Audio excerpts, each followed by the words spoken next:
of the Foreign Affairs Committee, Mr. Engel. Thank you very much, Mr. Chairman. Mr. Chairman, Ranking Member Cole, and members of the committee, thank you. Earlier this afternoon, many of us attended a classified briefing on the crisis with Iran. And let me say at the outset that the world is a better place without Qasem Soleimani in it. He was the architect of so much violence and suffering. He had American blood on his hands. But in foreign policy, we have to weigh all the factors and potential consequences of an action such as the strike that took out Soleimani.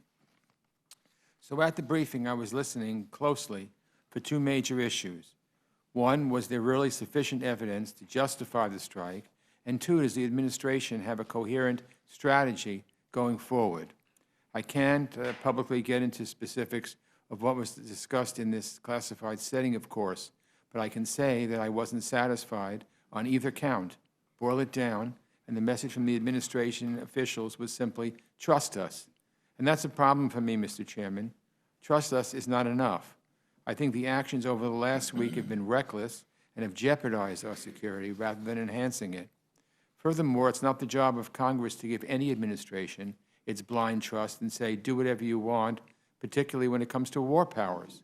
The Constitution entrusts the Congress with the authority to declare war, and the American people do not want another war. It is relief that both the Iranian regime and the Trump administration seem to have opted for de-escalation for the moment, but this could flare up again in the blink of an eye. The Iranians are out to cause trouble. They've already retaliated and may do so again, and we could find this situation spiraling out of control depending on how the administration reacts.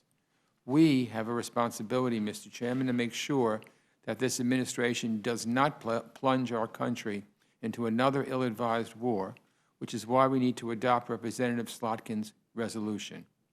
We need to state clearly that the President does not have the authority to go to war with Iran. We may hear the administration allege that the 2002 Authorization for the Use of Military Force, which we know as the Iraq War Resolution, somehow justifies military action against the Iranians. That's just wrong. I was there in 2002. That is not what Congress intended with that authorization, and we cannot allow it to be used as a blank check. If the administration wants to use military force against Iran, then they must come to Congress first. This measure would direct the President to terminate the use of armed force against Iran without congressional authorization unless it's necessary to respond to an imminent armed attack against the United States.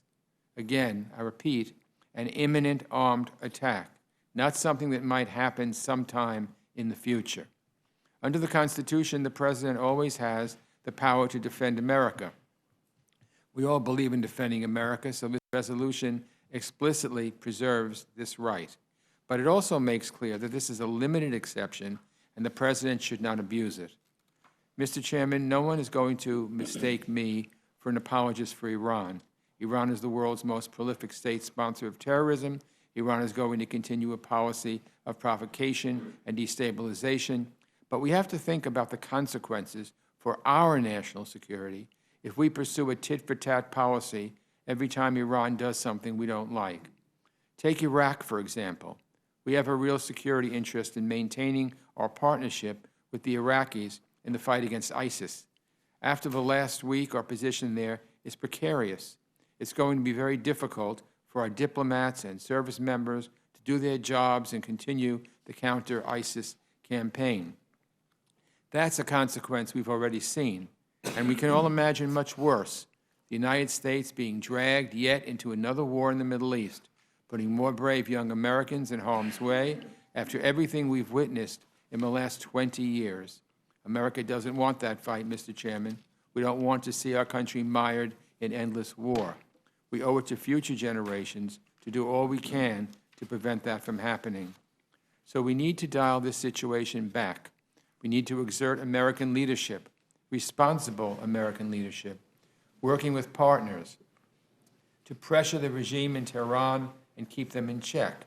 I have serious doubts that the administration has a strategy that will accomplish that. So Congress needs to step in an exercise to exercise our constitutional responsibilities. That starts with adopting this resolution.